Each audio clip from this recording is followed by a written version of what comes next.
the inconvenient truth of the fact that Prime Minister Netanyahu himself saw it in his interest to keep Hamas in control in Gaza.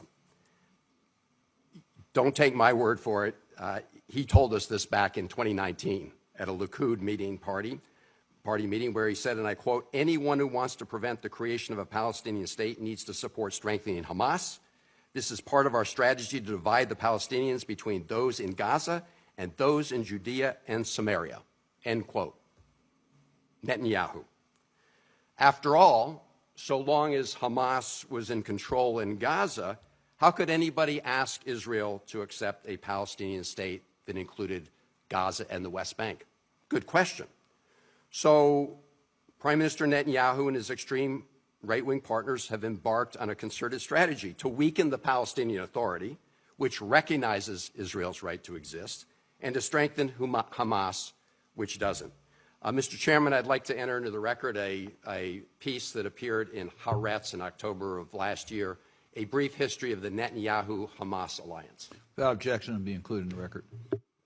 We also have heard a lot of talk since October 7th about Qatari funds going to Hamas.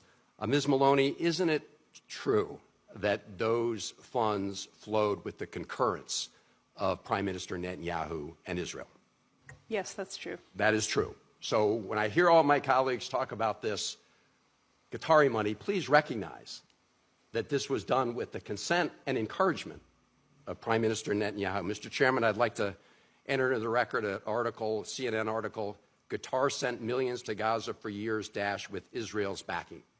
Without objection, be included in the record. And Mr. Chairman, I'd also like to enter into the record a New York Times article from December of last year entitled "Buying Quiet: Inside the Israeli Plan That Propped Up Hamas." Subheadline: Prime Minister Netanyahu gambled that a strong Hamas, but not too strong, would keep the peace and reduce pressure for a Palestinian state. Without objection, be included in the record. And Ms. Maloney, have you also seen the reports about how Prime Minister Netanyahu was informed about various sources of Hamas's monies kept overseas, including some in Turkey, and decided to ignore those warnings? I've seen those reports.